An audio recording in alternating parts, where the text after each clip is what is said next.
Nabiya ba'da amma ba'du. Alhamdulillah para jamaah sekalian, di malam hari ini dengan izin Allah kita bisa dipertemukan kembali dalam kajian ilmu fikih, masih melanjutkan tentang hal-hal yang dimakruhkan dalam sholat.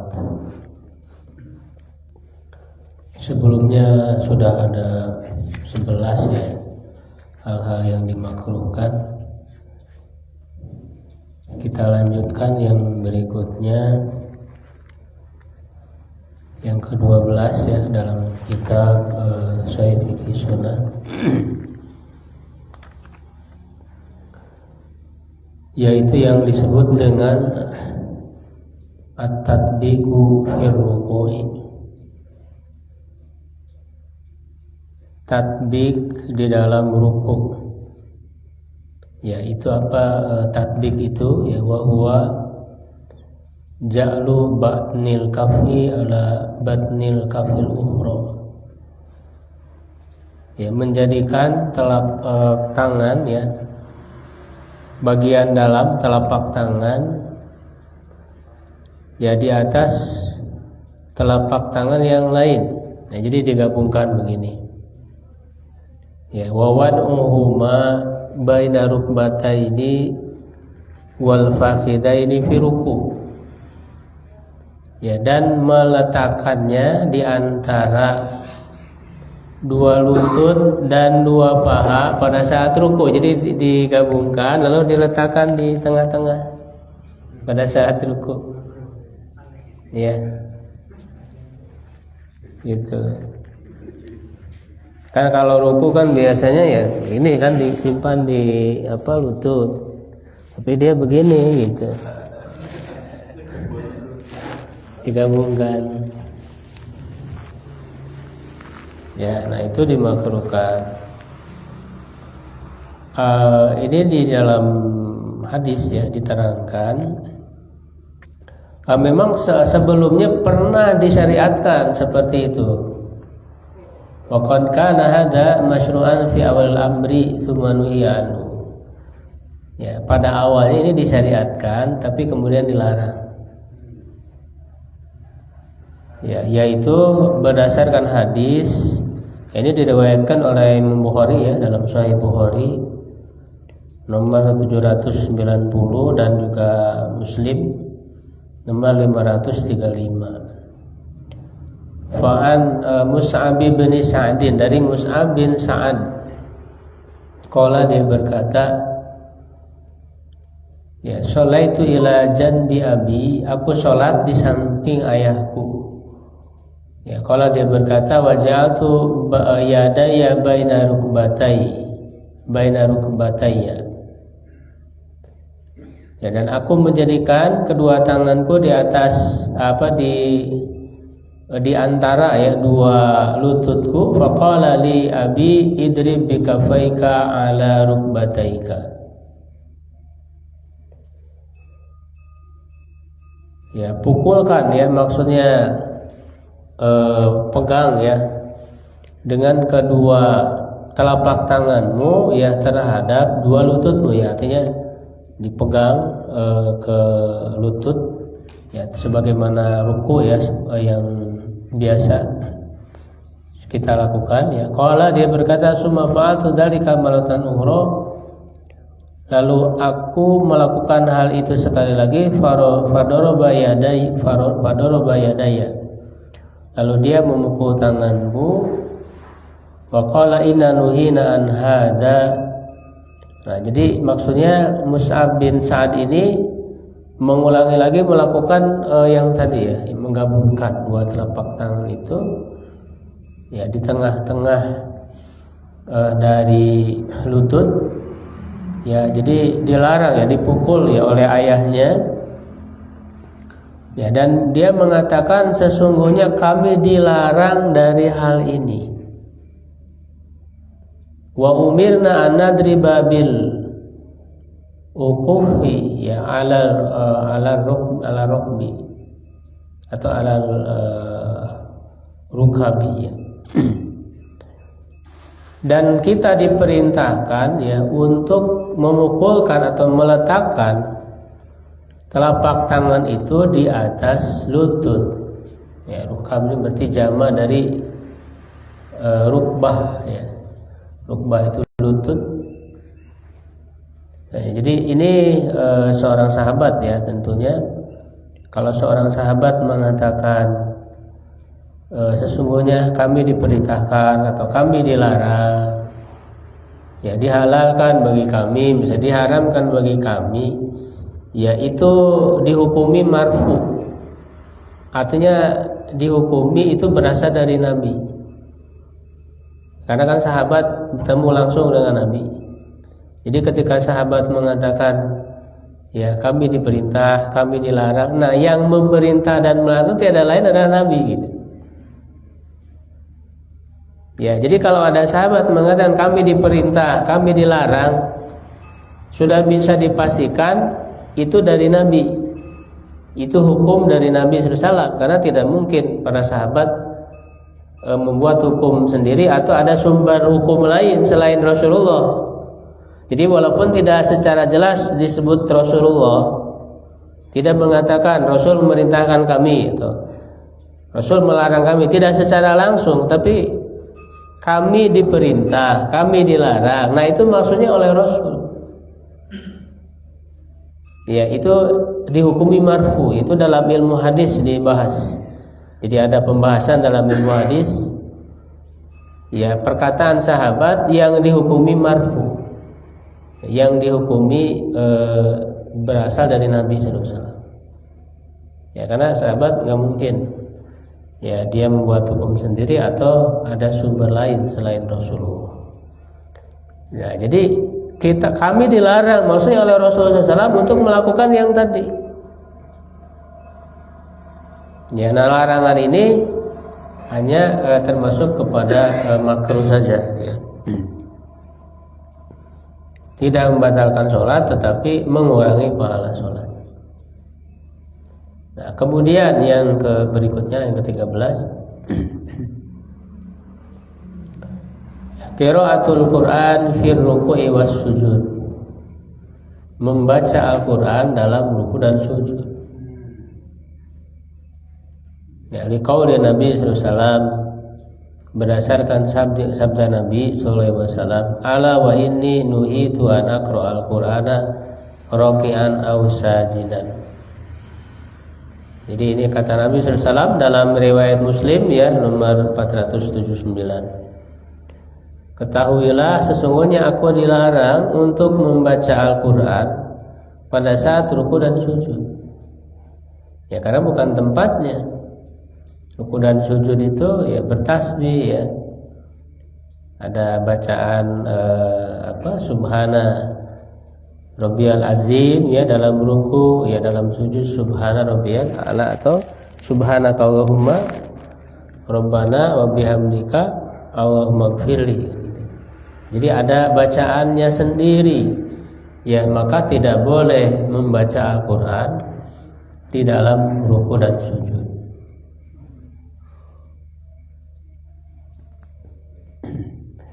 Ya, kemudian yang berikutnya bastud dzira'aini fi sujud.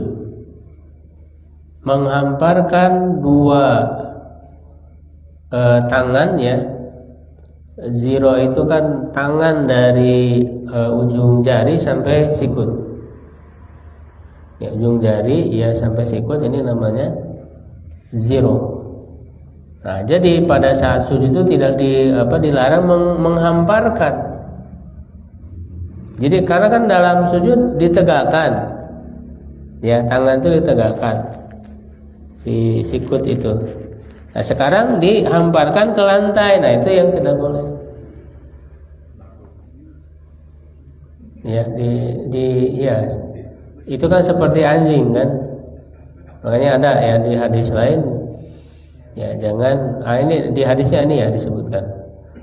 Di qauli Nabi sallallahu alaihi wasallam berdasarkan sabda Nabi sallallahu alaihi wasallam di dalam riwayat Bukhari, Muslim dan yang lainnya ya i'dilu fis sujud, tegakkanlah dalam sujud. wala yabsut ahadukum zira'aihi. Arab siap nih materinya. Janganlah salah seorang dari kalian menghamparkan kedua tangannya tadi, ya ziro, kedua zironya atau dua hasta, ya ziro itu kan hastanya. In bisa tal kalbi, ya seperti ya menghamparkannya anjing. Ya, apa bahasanya? Ya di apa, tangannya itu dihamparkan di lantai, di tanah. Ya, jadi itu kita dilarang ya. Makanya kan dalam sholat itu kan ada beberapa hal yang sudah disampaikan yang tidak boleh menyerupai binatang. Ya diantaranya ini ya, tidak boleh menyerupai anjing ketika bersujud. Fala yajuju basudiraini alal ardi wa inma yurfa'ul mirfaqani kama taqaddam. Nah, tidak boleh ya menghamparkan ya, dua ziro itu di atas tanah, ya di atas lantai ya, tetapi dua sikut itu mesti diangkat. Ya, nah ini hati-hati ya, kadang mungkin orang lagi malas sholatnya, bisa aja dengan cara seperti itu. Ya.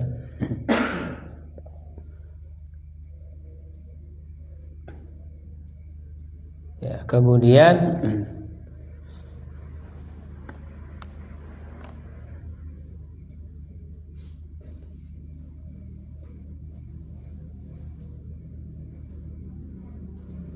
nah ini hampir mirip ya dengan sebelumnya sebenarnya. Ya kaptu saubi damu wa man'u minal intishar alal ardi. Ya yaitu apa namanya, menggulung pakaian, ya, menggulung baju, ya, dan mencegahnya untuk tidak apa namanya, terurai ke tanah gitu. Jadi si bajunya ya mungkin kalau pakai gamis seperti gamis kan besar, jadi digulung gitu si pakaiannya sebab si bajunya, ya terutama pada saat sujud. Jadi dia menggulung pakaian pada saat sujud.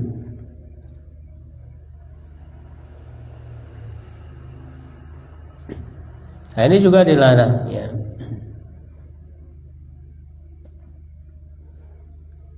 Nah, dari Ibnu Abbas ini dalam riwayat Bukhari Muslim, umiron Nabi SAW an yasjuda ala sab'in wa nuhiya ya an yakfuta sya'ra wassiyam. Nabi SAW diperintahkan untuk sujud di atas 7 tulang ya, sebagaimana sudah kita bahas. Nah, dan dilarang untuk menggabungkan ya ataupun menggulung ya, sya'ra itu kan rambut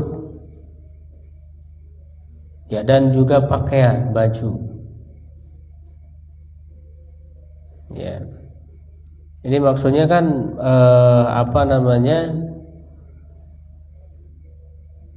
ada gerakan ya, ada menjadi tersibukan kan ketika orang sujud.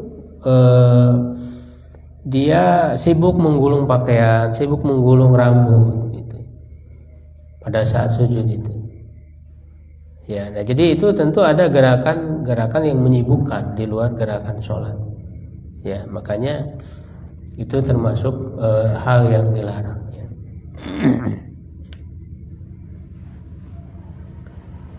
Ya, nah kemudian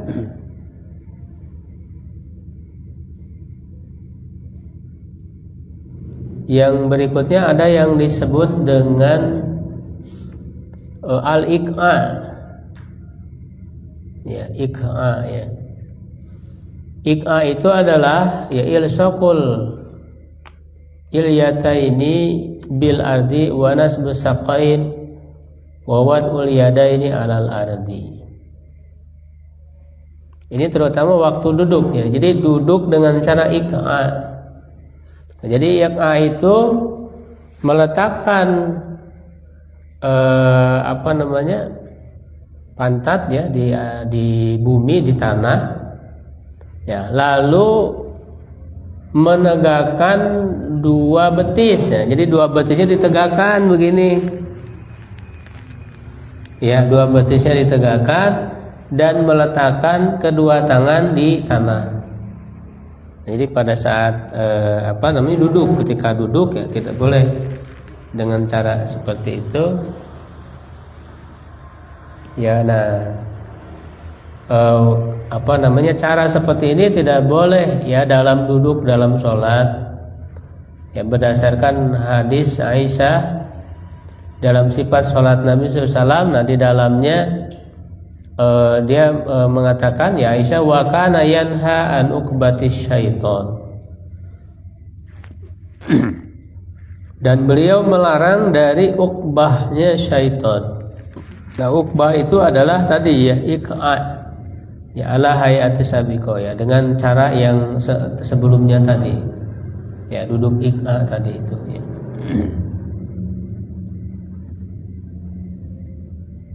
Dan iqa itu juga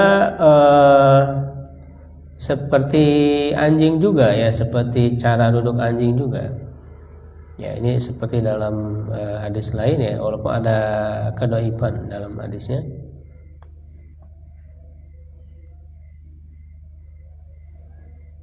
Ya, nah berikutnya meletakkan tangan ya di atas tanah ya atau lantai pada saat duduk dalam sholat ya, kecuali memang ada uzur ya, berdasarkan hadis ya dari Ibnu Umar ya, dalam riwayat Abu Daud, Ahmad dan yang lainnya. Qala, dia berkata, nah Nabi sallallahu alaihi wasallam idza jalasa rajulun fi sholat an ya'tamida ala yadihil yusra. Nabi sallallahu alaihi wasallam melarang apabila seseorang duduk dalam sholat untuk bersandar ke tangannya yang kiri. Dan dalam riwayat lain bahwa Ibnu Umar berkata, la tajlis hakadha, jangan duduk dengan cara seperti ini, karena ini adalah duduknya orang-orang yang diazab. Nah, jadi pada saat duduk jangan kita meletakkan tangan ya di lantai begini. Tangan, kalau tadi disimpulkan sih tangan aja ya secara umum, baik kanan atau kiri ya, walaupun di sini hadisnya terkait dengan tangan kiri. Ya karena kan makanya duduk harus tegak gitu. Nah, kalau miring ya bisa nggak jatuh kan, supaya nggak jatuh jadi ditahan pakai tangan, makanya harus tegak lurus. Ya, nah kecuali mungkin kalau orang yang sakit, ya dia harus menahan dengan tangannya, itu dalam keadaan uzur ya dibolehkan, gitu ya.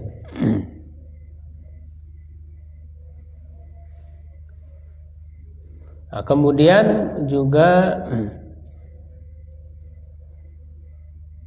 dilarang ya orang, walaupun orang yang sakit ya, dia dilarang untuk sujud di atas sesuatu yang tinggi.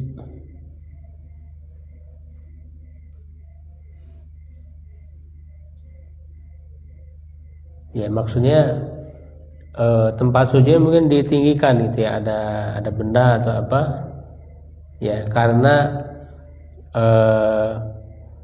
dia kalau untuk sujud seperti biasa mungkin nggak mampu gitu kan sampai ke lantai, lalu supaya mengenai dipakai benda gitu ya, ditambah supaya kena gitu.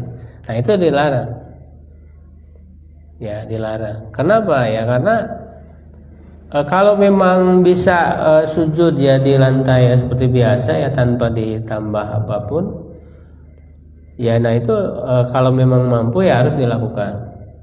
Nah, tetapi kalau tidak mampu, ya makanya kan seperti yang sudah dijelaskan, ya itu berisyarat saja, menunduk walaupun tidak sampai ke lantai gitu.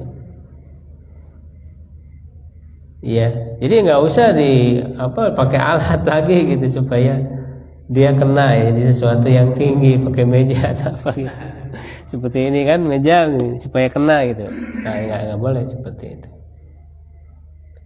Ya, jadi kalau tidak bisa sampai ke lantai ya, maka semampunya. Ya. Makanya kan diberi keringanan, kalau tidak mampu berdiri itu duduk. Nah, ketika duduk itu kan ketika sujudnya ya tidak sampai ke lantai tidak masalah ya dengan dibungkukan. Ya, dan sujudnya mesti lebih rendah daripada ruku. Itu ya. Atau misalnya bantal gitu ya, dipakai bantal yang tinggi. Nah, ini nggak boleh. Ya, nah ini dalam sebagaimana ada itu kan semua ada hadisnya ya, ada dasarnya.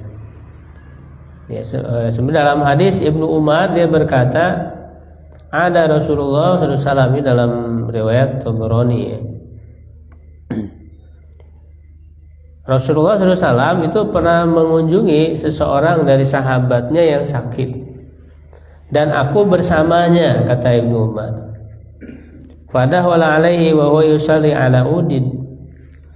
Lalu beliau masuk ya ke rumah orang tersebut. Nah, dia sedang sholat di atas dengan ud itu tiang ya ataupun kayu lah gitu ya, seperti kayu.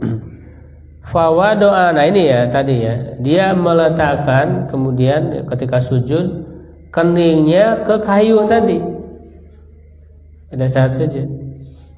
Fa'auma ilaihi, lalu dia berisyarat kepadanya, jadi dikasih kayu ya, lalu sujud. Fatarohal uda,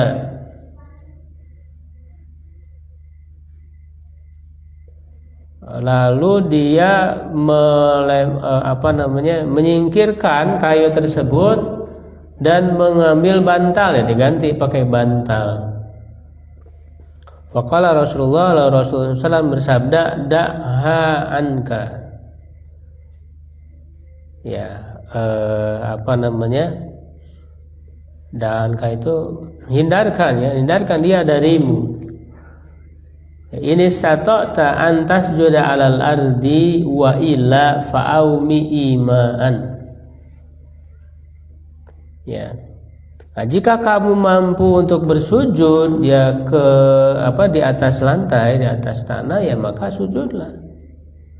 Wa illa, dan jika tidak maka berisyarat. Jadi tidak perlu ditambah dengan benda-benda lagi. Ya, dan jadikan sujudmu waj'al sujudaka afadha min ruku'ika tadi. Ya, jadikan sujudmu lebih rendah daripada ruku'mu. Ya, jadi ini pernah kejadian gitu ya, pernah kejadian di antara sahabat yang melakukan itu. Ya, karena mungkin mengira bahwa sujud ya harus kena gitu ya ke lantai, sehingga kalau sulit itu ya ditambah gitu ya pakai benda lain. Jadi nggak harus ya, ternyata nggak harus kalau memang tidak tidak mampu ya, tidak harus terkena lantai. Ya, karena kan secara asal kan tadi ya 7 tulang itu harus mengenai tempat sujud, harus mengenai ya, mungkin dikiranya harus seperti itu sehingga ya ditambah pakai benda gitu ya. Kan begitu orang berpikirnya, makanya oleh Nabi diluruskan. Nah, kemudian berikutnya masul hasam min maudi sujud wal abas fi shalah, memegang kerikil ya, hasa itu batu kecil ya, kerikil dari tempat sujud, dan abas ya, bermain-main dalam sholat ya. Jadi waktu sujud si tangannya itu megang-megang kerikil ya, karena kan masjid di zaman Nabi masih kerikil lantainya. Ya, makanya disuruh sholatnya pakai sendal. Karena memang lantainya kerikil. Ya, bahkan untuk membedakan dengan orang-orang Yahudi, sholatlah kalian pakai sendal supaya berbeda dengan orang-orang Yahudi. Itu maksudnya adalah ketika kondisi masjidnya ya seperti itu ya. Kalau zaman sekarang kan enggak. Ya, masjidnya sudah pakai karpet, masih pakai sendal jadi kotor. Makanya memahami hadis itu tidak boleh secara letterlock gitu aja gitu. Harus dipahami konteksnya. Jadi jangan dipahami secara harfiah. Ya, tapi dipahami secara lebih jauh maksud yang terkandung di dalam hadis itu, dan juga konteksnya. Lihat masjid di zaman Nabi seperti apa. Kalau zaman sekarang ya nggak cocok. Ya zaman sekarang juga bisa, misalnya kalau orang sholat di gunung gitu ya, di mana lah gitu ya, di luar, ketika sedang ada di alam, di luar alam terbuka, nah itu boleh saja ya, selama sendalnya kan suci ya dari najis ya, atau sepatunya itu boleh saja.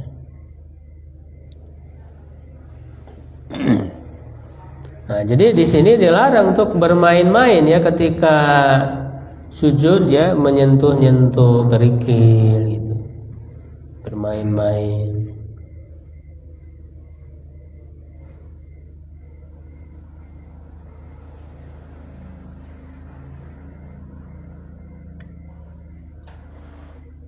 Ya sampai di sini ya, ya walaupun ini kan makruh ya. Apabila ada sesuatu yang menempel di kening, ya baik itu tanah ya, atau debu atau kerikil ketika sujud, ya karena kan ketika sujud kan menempelkan ini, lalu ada yang terbawa gitu, nempel. Ya, lalu ada yang terbawa, nah dia dimakruhkan untuk menghilangkannya. Kenapa? Karena itu merupakan aktivitas yang menyibukkan. Ya, ada aktivitas yang menyibukkan dari sholat. Apalagi kalau itu berulang dan banyak. Jadi malah ngurusin ini aja, membersihkan ini ketika sholat itu. Ya, jadi jangan tersibukkan ini dalam sholat itu dengan hal-hal lain. Nah, makanya di sini dalam hadis ya kata Abi Sa'id ya, Abi Sa'id Al-Khudri ya kalau tidak salah, dalam riwayat Bukhari dan Muslim, ra'aitu Rasulullah SAW yasjudu fil ma'i wattin hatta ra'aitu asharat tini fi jabhatihi. Jadi aku melihat Rasulullah SAW itu sujud. Nah, sujudnya itu si tanahnya itu agak berair ya, agak basah dan tanah ya, tanah dan air.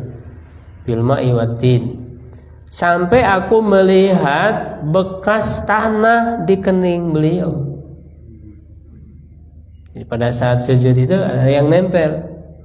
Ya karena kan basah ya pasti nempel. Tapi Rasul artinya membiarkan gitu, tidak sibuk untuk membersihkannya. Ya karena beliau fokus dalam sholat. Ya, nah, maka tidak perlu kemudian kita tersibukkan. Ya kita lebih fokus dalam sholat. Ya khusyuk dalam sholat. Ya, nah, termasuk juga hal lain, misalnya lagi sholat sibuk dengan semut atau dengan apa gitu ya, nyamuk atau apa gitu, jadi malah riweuh gitu, sibuk ketika sholat itu. Nah jangan ya. Kalau ada hal yang memang memadaratkan ya segera saja gitu ya, tapi kemudian jangan malah tersibukkan. Ya jangan malah tersibukkan.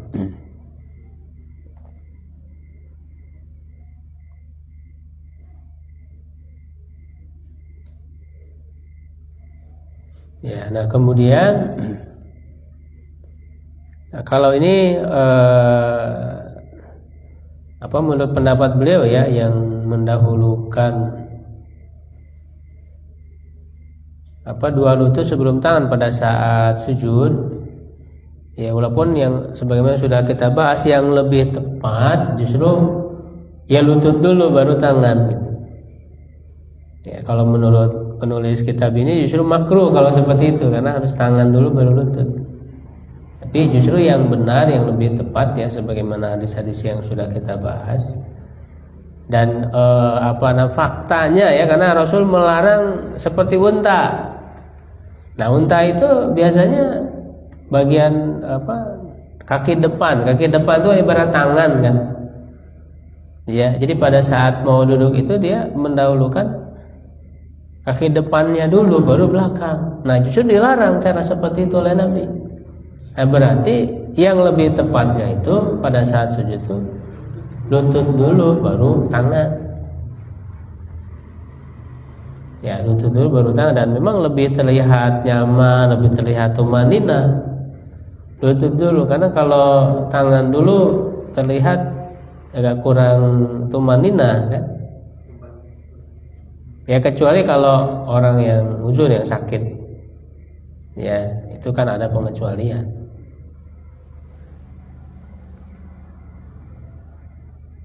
Nah, kemudian berisyarat dengan kedua tangan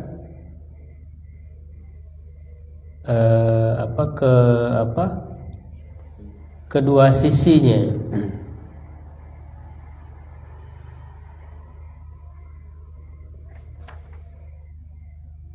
Maksudnya waktu salam, waktu akhir sholat ya salam, ya lalu dia berisyarat pakai tangan. Ya kayak orang mau salaman ya, seperti biasa mungkin di luar sholat ya. Ya. Nah, ini kata beliau banyak dilakukan oleh orang-orang awam yang nggak ngerti ya. Ya, jadi disangkanya salam seperti salam di luar sholat, jadi dia berisyarat pakai tangannya gitu, waktu salam itu. Ya. Nah, ini ada hadisnya ya dari Jabir bin Samurah, bahwasanya dia berkata, "Kunna idza shalaina ma Rasulullah sallam." Kami apabila sholat bersama Rasulullah SAW, kami berkata, Assalamualaikum warahmatullahi, Assalamualaikum warahmatullahi, wa asyara biyadaihi biyadihi ilal janibaini. Dan dia berisyarat dengan tangannya ke kedua sisi itu pada saat salam itu. Ketika salam ke kanan, berisyarat pakai tangan. Salam ke kiri, berisyarat pakai tangan gitu. Faqala Rasulullah alamatul mi'una bi aidikum ka'adnabi khayli syumusin. Kenapa kalian ini berisyarat dengan tangan-tangan kalian? Ya, seperti ekor ya, aznab itu kan ekor ya, ekor kuda sumus. Ya, ekor kuda sumus itu adalah yang suka bergetar dan bergerak-gerak, ya tidak diam. Ya, maksudnya mengangkat tangan pada saat salam. Jadi ini dilarang oleh Nabi. Jadi innama yakfi ahadukum an yad'a yadahu ala fakhidhihi. Ya, cukuplah salah seorang dari kalian itu meletakkan tangannya di atas pahanya. Summa yusallimu alaihi, kemudian mengucapkan salam kepada saudaranya, man ala yaminihi wa shimalihi, orang yang ada di sebelah kanan dan di sebelah kiri. Nah, jadi kata Rasul cukup tangan tuh diam aja di atas paha, nggak usah pakai isyarat segala. Oh, ada yang kayak gitu, itu salah satunya berarti sama. Ya, jadi letakkan saja tangan itu, tidak usah ikut-ikutan. Ya, dia hanya gerakan kepala saja ya, ditengok gitu kan. Assalamualaikum. Ya, dan tidak perlu dijawab kan salamnya, karena itu salam ibadah. Ya, salam ibadah ya.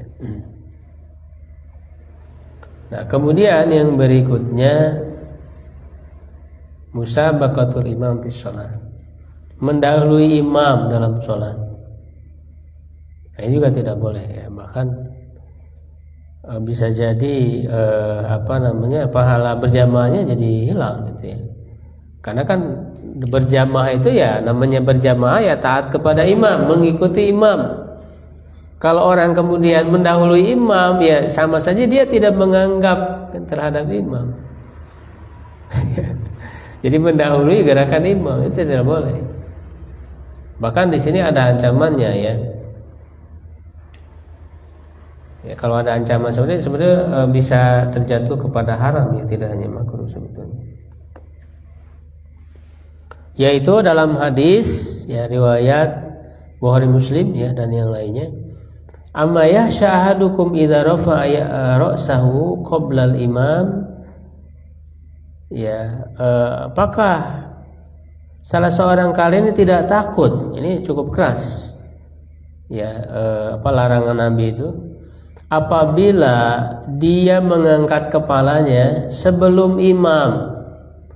Ya, di mana Allah ya akan menjadikan ayaj'alallahu ra'sahu ra'sahimar. Ya, menjadikan kepalanya menjadi kepala keledai.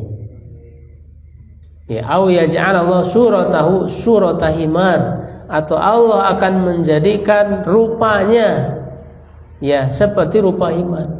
Ya, rupa keledai, jadi diganti wajahnya. Nah, ini kan cukup keras larangan Nabi itu. Ya, mungkin imam sujudnya agak lama, jadi dia duluan gitu, ngangkat duluan kepalanya. Ya, nah itu diancam oleh Nabi. Ya, kepalanya bisa jadi kepala keledai. Ya, ini saking bahwa kita ditekankan ya untuk mengikuti imam di dalam sholat.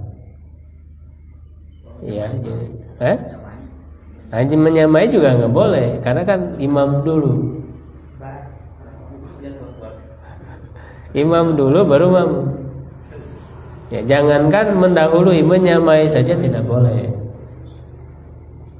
Nah, kemudian yang terakhir ya di sini di kitab ini, nah, sholat dengan dihidangkannya makanan ya atau menahan kencing ya atau buang air besar. Nah, ini dimakruhkan ya. Kenapa ya? Karena jadi tidak khusyuk ya, orang sholat ada makanan udah kebayang-bayang.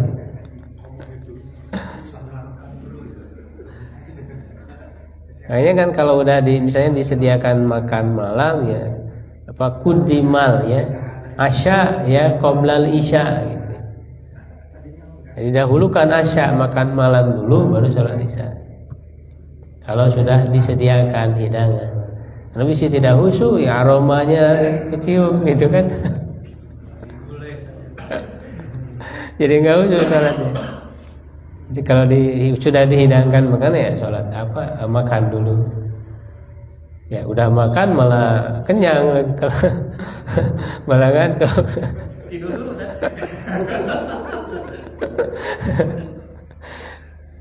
Itu ya.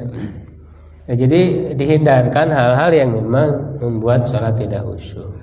Nah, termasuk ketika sedang mulas gitu ya, ingin kencing, ingin buang air, ya jangan. Jadi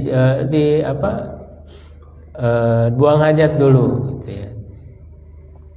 Ini berdasarkan hadis la sholata bi hadrati ta'am wa la huwa yudafi'ul ahbasan.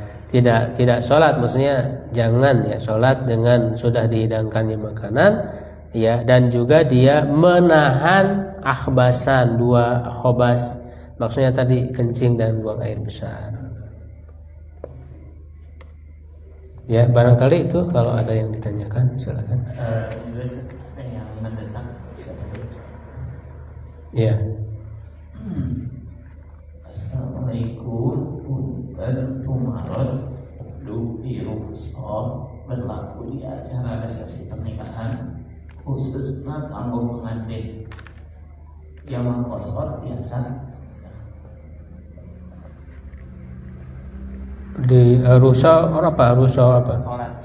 Enggak, rusa di kosor atau di Ya, apakah jamak kosor bisa? Oh, jamak kosor. Sedang walimah khususnya untuk pengantin. Karena pakai make up kan ya. Ya make up kan biasa tamu. Ya sih memang apa namanya, kalau memang bisa ya dia bisa apa namanya dilakukan sholat pada waktunya, ya dia harus berusaha untuk itu. Ya, tapi kalau memang sulit, ya dalam kondisi sulit ya mungkin ya Allah, memang ada sih sebagian ulama yang membolehkan. Ya dalam kondisi yang memang betul-betul sulit ya. Ya sulit ya akhirnya sholatnya di jama'. Nah jama' juga kan sebenarnya jama' yang rusuh itu ya zuhur dengan asar, gitu ya, maghrib dan isya. Jangan melewati itu. Ya jangan sampai 4 kali sholat di jama'. Itu kan kalau yang seperti itu kalau genting sekali. Ya kalau ini kan sebenarnya tidak terlalu genting ya. Biasanya kan dari pagi sampai sore ya. Kalau biasanya kan di gedung mah dibatasi waktunya kan. Ya kalau di gedung kan nggak terlalu lama, jadi dibatasi ya. Biasanya tamu tuh membludak tuh pas menjelang duhur. Ya dan sampai sore ya kalau masih ada waktu ya, bisa sebelum asar ya sholat juga. Ya, kalau misalnya tadi lewat ya insya Allah dibolehkan untuk menjama' zuhur dan asar ya dalam kondisi memang sulit seperti itu. Kosong nggak bisa sih. Kalau di qasar mah tidak ada alasan untuk mengqasar. Kalau jama' boleh, cuman kalau qasar kan tidak ada alasan mengqasar. Alasannya apa? Mengqasar itu kalau sedang safar, sakit gitu ya. Kalau qasar tidak ada alasan, hanya menjama' aja. Ya. Bahkan pertanyaan Ya.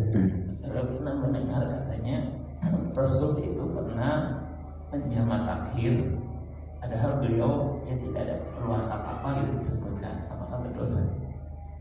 Jadi Rasul menyengaja jama' takhir.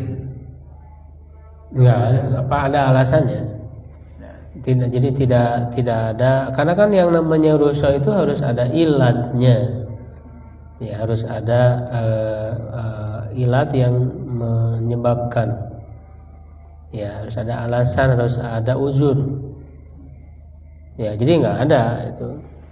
Saya juga belum pernah menemukan gitu hadis yang Rasul nggak ada apa-apa tiba-tiba dijemur, enggak. Ya, mesti ada alasannya.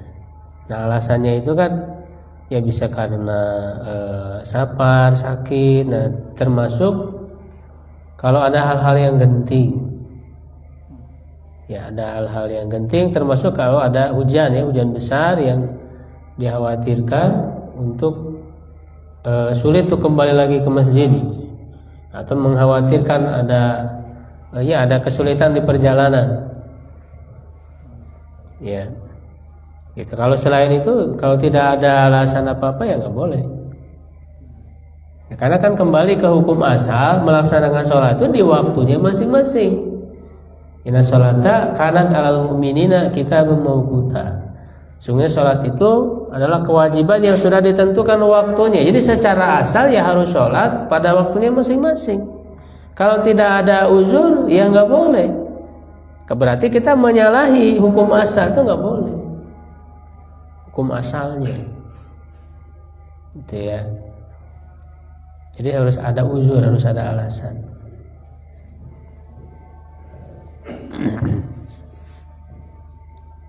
Nyambung pertanyaan, berapa lama seseorang dikatakan safar? Karena Rasulullah sendiri kan pernah hijrah ke Madinah. Apakah saat itu termasuk safar? Karena kita sendiri juga saudara-saudara kita yang menjadi tenaga kerja di luar negeri. Apakah mereka itu statusnya safar terus, ataukah ada ketentuan berapa lama seorang itu masuk dan tertentu di safar sehingga usul tersebut tadi bisa dilaksanakan? Ya. Nah ini sebenarnya ada perbedaan pendapat ya para ulama ya. Rinciannya mungkin ini perlu pembahasan khusus ya kalau untuk rinciannya. Jadi ada yang mengatakan tidak ada batasan ya, selama dia safar ya walaupun sampai sebulan sampai setahun bahkan bertahun-tahun, kalau memang dia posisinya safar ya dia tetap safar.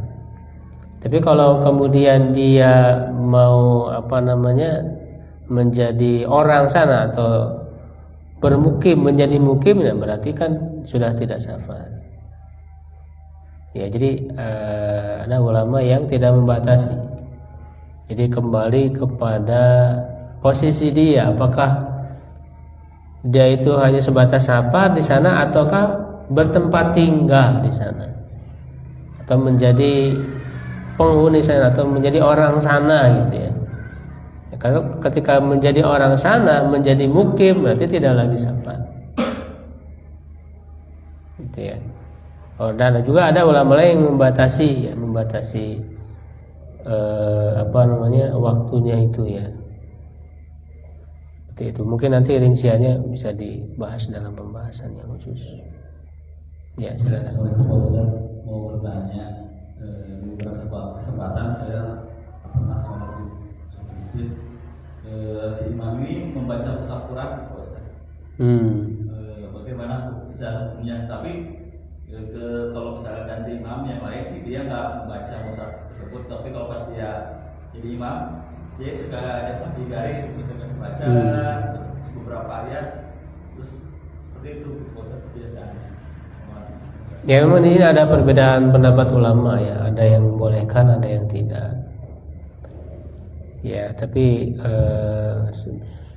sebagai pendapat pertengahannya dia dimakruhkan saja sih, tidak sampai haram. Jadi walaupun ada yang membolehkan juga, jadi ada yang membolehkan. Nah, cuman ya lebih baiknya ya tidak perlu, karena kan kita disuruh dalam surat Iqra ma tayassara maka minal Quran. Jadi bacalah yang mudah, yang hafal. Yang mudah itu maksudnya yang dihafal. Bacalah yang dihafal dari Quran. Kalau enggak apa ya jangan maksain sambil baca mushaf. Iya, biasanya kan ada ya. Di masjid-masjid itu ada memang mushaf yang besar di depan. Jadi jangan maksain. Ya, walaupun ada ulama yang bolehkan, atau paling tidak ya makruh saja gitu. Karena kan itu bisa jadi menyibukkan. Jadi kurang khusyuk sholat jadi ninggalian jadi kurang khusyuk kan, jadi menyibukkan di luar sholat. Ya, dia lebih kepada makruh saja gitu ya. Nah, makanya tadi ya udah sesuai yang dihafal saja, apa yang dihafal ya jangan maksain. Kalau ingin dengan bacaan yang panjang ya, dengan juz-juz tertentu ya cari imam yang memang hafal gitu. Jangan maksain imam yang tidak hafal. Gitu. Jadi itu secara asal yang dihafal, yang mudah. Mata yassara jelas dalilnya. Di Quran ada, di hadis ada. Ya, yang mudah, yang hafal. Lagi titipan pertanyaan. Seorang perempuan dari Bandung, beliau punya anak sudah menikah, kemudian suaminya berpisah atau meninggal, saya kurang tahu. Nah, kemudian beliau menikah lagi dengan orang Jakarta. Nah, ketika beliau pindah ke Jakarta, jadi lamanya emang sama suaminya di Jakarta.